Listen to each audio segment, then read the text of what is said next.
ప్రస్తుతము ప్రపంచంలో ఎటు చూసినా కూడా ట్రంప్ ఏ రోజు ఏం చేస్తాడో, ఎప్పుడు ఇతను ఎలాంటి నిర్ణయాలు తీసుకుంటాడో, ముఖ్యంగా ఎగ్జిక్యూటివ్ ఆర్డర్ అంటున్నారు చూసారా, ఇతను సంతకాలు పెడుతున్న ఎగ్జిక్యూటివ్ ఆర్డర్ ప్రపంచ దేశాలను వణికిస్తుంది అని చెప్పాలి. అంటే 90 రోజులను మాట్లాడుతున్నాడు. 90 రోజుల్లో ఏం జరగబోతుంది అంటే 3 నెలలు. 3 నెలల్లో అమెరికా ఈ ప్రపంచ దేశాలకు ఇస్తున్న ఆర్థిక సహాయం, ఫండింగ్ టోటల్గా ఆపివేశాడు. అంటే దగ్గర 64 బిలియన్ అమెరికన్ డాలర్స్ వీళ్ళు ప్రపంచ దేశాలకు ఫండింగ్గా ఇస్తూ ఉంటారు. టోటల్గా ఆగిపోయింది. దీనికి సంబంధించిన ఎగ్జిక్యూటివ్ ఆర్డర్లో ఇతను సంతకాలు పెట్టాడు. అంటే చూడండి, ఎలక్షన్ క్యాంపెయిన్లో కమలా యు ఆర్ ఫైర్డ్ అని చెప్పి గట్టిగా అరిచాడు. సో ఇవాళ మీకు ప్రెసిడెంట్ అయిన తరువాత జెలెన్స్కీ యు ఆర్ ఫైర్డ్ అని అంటున్నాడు. మీకు ఇక్కడితో ఆగిపోయిందా అంటే, మీకు ఇప్పుడు ఈ దేశాలకంతా కూడా ఫండింగ్ ఆపేశారు కదా, 90 రోజుల పాటు ఆపేశామంటున్నారు కదా. సో ఇక్కడ ఇందులో మీకు జెలెన్స్కీ కూడా ఉన్నాడు, యుక్రెయిన్ కూడా ఉంది. 90 డేస్ మీకు డబ్బు రాలేదు అనుకోండి, అమెరికా పంపించే డబ్బు రాకపోతే మీకు యుక్రెయిన్ ఎలా యుద్ధము చేస్తారు? చూడండి, మాట్లాడుతున్నాడు, నేను ఫండింగ్ ఆపేశానండి, ఇక యుక్రెయిన్ వాళ్ళు యుద్ధము చేయలేరు. వీళ్ళు ఎలాంటి తప్పులు చేశారు అంటే, రష్యా వాళ్ళు మీ మీదకి వస్తున్నారు, రష్యా సైనికులు వస్తున్నప్పుడు నువ్వు ఎలా తిరగబడతావు? రష్యా అనేది ఒక పెద్ద దేశం, ఒక పవర్ఫుల్ కంట్రీ, వాళ్ళతో యుద్ధము చెయ్యలేమో నీకు తెలియదా? వాళ్ళు వస్తున్నప్పుడు నువ్వు సరెండర్ అవ్వాలి, కానీ వాళ్ళతో ఇలా ఎందుకు నువ్వు యుద్ధము ప్రకటించావు? అలా ఎంతకాలం యుద్ధము చేస్తావు? సరెండర్ అయిపోతే అప్పుడే అయిపోయేది కదా, ఇంకేది యుద్ధము అని కూడా పుతిన్ అనడం లేదు కదా, స్పెషల్ మిలిటరీ ఆపరేషన్ కదా అతను చెప్తున్నారు. అలాంటప్పుడు నువ్వు ఎందుకు రష్యాతో యుద్ధము చేస్తున్నావు? ఇది డొనాల్డ్ ట్రంప్ అడిగిన ప్రశ్న. నేను అమెరికా అధ్యక్షుడు అయి ఉంటే ఖచ్చితంగా అప్పుడే చెప్పేవాడిని, నువ్వు సరెండర్ అయిపో. నాటో అన్నారు, నాటో దళాలు యుక్రెయిన్ దాకా ఎందుకు వెళ్ళాలి, మీరు అక్కడే ఆగిపోండి అని నేను చెప్పేవాడిని. అలా చెప్పే అధ్యక్షుడు ఇక్కడ లేకపోవడం వల్లనే ఇంతంత నష్టాలు జరిగాయి. ఇప్పుడైనా పుతిన్, జెలెన్స్కీ మీరు కూర్చొని మాట్లాడండి.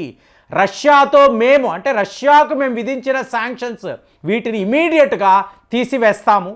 అలాగే యుక్రెయిన్కి జరిగిన నష్టము ఉంది కదా, మిత్ర దేశాలతో మాట్లాడి ఏదో ఒక రకంగా భర్తీ చేసే ప్రయత్నాలు చేస్తాం. అంటే ఏంటి, మళ్ళీ యుక్రెయిన్ దేశాన్ని నిలపడానికి ప్రయత్నాలు చేస్తాము. ఈ యుద్ధము అంటే మాత్రము మా అమెరికా వైపు నుంచి $1 కూడా రాదు, నువ్వు ఏం చేస్తావో చేసుకో. సో ఇమీడియట్గా పుతిన్ గారి వైపు నుంచి కూడా డొనాల్డ్ ట్రంప్ గారు చాలా మంచివారండి, ఆయనతో ఖచ్చితంగా నేను కలిసి పని చేయాలనుకుంటున్నాను. ఎన్నోసార్లు జెలెన్స్కీకి చెప్పాను, మనం కూర్చొని మాట్లాడదాము, ఇలాగ ప్రాణ నష్టము, ఆస్తి నష్టము పెరుగుతుంది, నువ్వు దీన్ని భరించలేవు అని చెప్పినా కూడా జెలెన్స్కీకి వేరే వైపు నుంచి సపోర్ట్ ఉంది కదా, అంటే జో బైడెన్ సపోర్ట్ ఉండడంతో అతను కంటిన్యూస్గా ఇలా యుద్ధం అనేది మొదలుపెట్టాడు. ఇది మంచిది కాదు అని ఎన్నోసార్లు చెప్పాను. ఇవాళ డొనాల్డ్ ట్రంప్ గారు ఎస్ అంటే నేను ఆయన్ని కలుస్తాను, మాట్లాడతాను, ఈ యుద్ధాన్ని ఆపే ప్రయత్నాలు చేస్తాను అని స్వయంగా వ్లాదిమిర్ పుతిన్ చెప్పడంతో మీకు డొనాల్డ్ ట్రంప్ అనబడే వ్యక్తి, ఇతని అసలు స్వరూపం ఎలా ఉందంటే, మీరు పదే డీప్ స్టేట్ అంటున్నారు కదా, ఎవరండి డీప్ స్టేట్? ఎక్కడ ఉన్నారు? ఎక్కడ దాక్కొని ఉన్నారు? బయటికి రమ్మనండి. నేను అమెరికా అధ్యక్షుడిని, ప్రజలు నన్ను ఎంచుకున్నారు, సర్వాధికారం నాకు ఉంటుంది. ఈ షాడో గవర్నమెంట్ ఏంటి? ఎవరో ఒక 10 మంది కార్పొరేట్ కంపెనీస్ కూర్చొని అమెరికాను పరిపాలిస్తామంటే నేను చూస్తూ ఊరుకుంటానా? నాకు ఎలా అనిపిస్తుందంటే, ఇబ్రహాం లింకన్ తరువాత ఇంత ధైర్యంగా ఒక అధ్యక్షుడు డీప్ స్టేట్ గురించి మాట్లాడడం. ఇబ్రహాం లింకన్ కూడా ఇదే పనే చేశారు.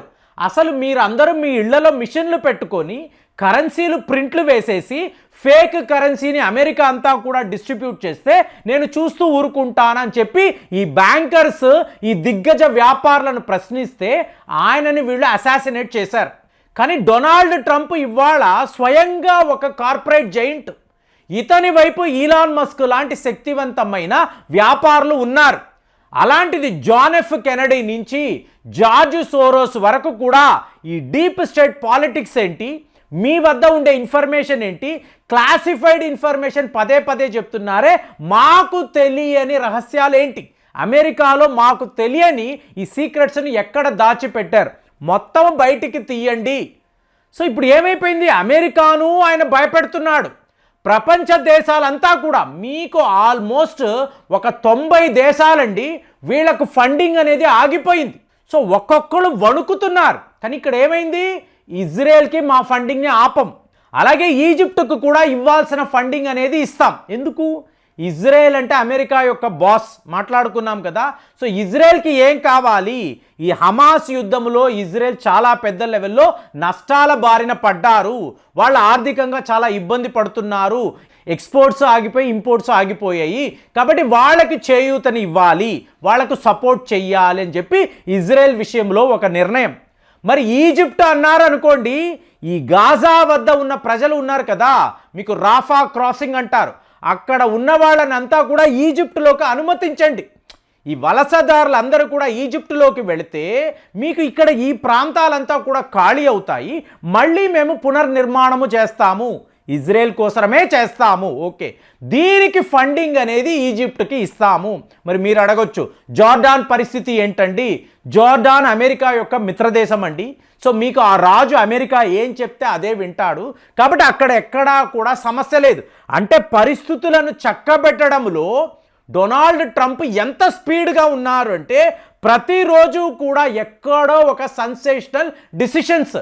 ఫైనల్గా కోర్టు భయపడింది, పాపో ఇతనేంటి ఇలా ఉన్నాడు, చాలా డేంజర్ కదా అని వాళ్ళు ఈ బర్త్ రైట్ సిటిజన్షిప్ ఉంది చూసారా, ఆ విషయంలో స్టే అనేది తీసుకొచ్చారు. అంటే ఒకవైపు మెక్సికో, ఇంకొక వైపు భారత్ వణుకుతున్నారండి అక్కడ ఉండే ఇండియన్స్. ఎందుకు అంటే ఒక గట్టి నిర్ణయం తీసుకొని ఇంతంత మంది భారతీయులు మీరు అమెరికా విడిచిపెట్టి వెళ్ళిపోండి అంటే చచ్చినట్టు వీళ్ళందరూ వెనక్కి రావాలి. ఎన్నెన్ని ఆశలు, డాలర్ డ్రీమ్స్ అంటూ ఈ పిల్లలు చదువుకునే వాళ్ళు అక్కడికి వెళ్ళి ఏదో ఒక ఆడ్ జాబ్ చేసుకొని బతికే వచ్చని అనుకుంటున్నారు. అలాంటి పరిస్థితి అక్కడ లేదు. ఒకప్పుడు ఏముందండి, ఒక మెక్డొనాల్డ్స్లో, ఒక కేఎఫ్సీలో, పిజ్జా హట్లో ఇక్కడికి వెళ్ళిపోయి చిన్నా చితకా పనులు చేసుకుంటూ అమెరికాలో గడిపేసేవాళ్ళు. ఇవాళ పరిస్థితి లేదు. మీకు తేడా వస్తే కలర్ని బట్టి కూడా అండి, యూరోపియన్స్ వేరు, ఈ ఆసియా ఖండానికి చెందిన వాళ్ళు వేరు. వీళ్ళు బ్రౌన్గా ఉన్నారు, కొంచెం నల్లగా ఉన్నారంటే ఇమ్మీడియట్ టార్గెట్. వీళ్ళు ఏంటి, ఎక్కడి నుంచి వచ్చారు, ఎన్ని రోజులు ఇక్కడ ఉన్నారు, ఏంటి స్టూడెంట్స్ అడ్మిషన్ ఉన్నా కూడా మీరు ఓవర్ స్టే చేస్తున్నారా, ఎక్కడ ఉంటున్నారు, మీ ఉద్యోగ పరిస్థితి ఏంటి, ఇన్ని కూడా డొనాల్డ్ ట్రంప్ 90 రోజుల్లోగా నాకు రిపోర్ట్ రావాలి, ఆ రిపోర్ట్ బట్టి ఏ దేశాన్ని ఏమేమి చెయ్యాలి. అసలు ఈ ఫండింగ్ ఆపేశాను కదా, 64 బిలియన్ అమెరికన్ డాలర్స్ కదా, హ్యూజ్ మనీ. దీనిని మనం అమెరికా కోసము, మన ప్రజల కోసము ఎలా వాడాలి అనే ప్లానింగ్ అనేది ఈ 3 నెలల్లో నాకు ఉంటుంది అని చెప్పి చాలా పెద్ద నిర్ణయాలు. ఇందులో యుక్రెయిన్ బలైపోయింది. యుక్రెయిన్కి $1 కూడా నేను ఇవ్వను, మర్యాదగా రష్యాకు సరెండర్ అయిపో. పవర్ అట్రాక్ట్స్ పవర్ అంటారండి. ఇవాళ అమెరికా రష్యా కలిసిపోయారు, యుక్రెయిన్ బలైపోయింది. ఇది అప్పుడే ఆపేసి ఉంటే ఇంత దాకా వచ్చేది కాదు కదా. రష్యాతో ఎందుకు నువ్వు యుద్ధము చేశావు, అనవసరం కదా అని చెప్పి జెలెన్స్కీని ఇష్టానుసారం తిట్టడము, ఈ యుక్రెయిన్ యుద్ధమే ఒట్టి వేస్ట్, ఇవాళైనా ఆపేయండి, మీరు కూర్చొని మాట్లాడండి అని చెప్పి డొనాల్డ్ ట్రంప్ కీలకమైన నిర్ణయాలండి. ఈ నిర్ణయాలు ఎన్నో దేశాలను ఎన్నో విధంగా, ఇప్పుడు బంగ్లాదేశ్ గురించి మాట్లాడడం ఏమవుతుంది, బంగ్లాదేశ్కి ఫండింగ్ ఆగిపోయింది, బంగ్లాదేశ్కి సపోర్ట్గా నిలబడిన ప్రతి ఒక్క అధికారిని నువ్వు వెళ్ళిపో అంటున్నాడు. ఎవరైతే లీవ్లో ఉన్నారో, గవర్నమెంట్ ఎంప్లాయీస్ లీవ్లో ఉన్నారు, మీరందరూ మానేయండి, మీకు మెయిల్లో వచ్చేస్తుంది యు ఆర్ సాక్డ్, నువ్వు ఇక ఆఫీస్కి రావద్దు.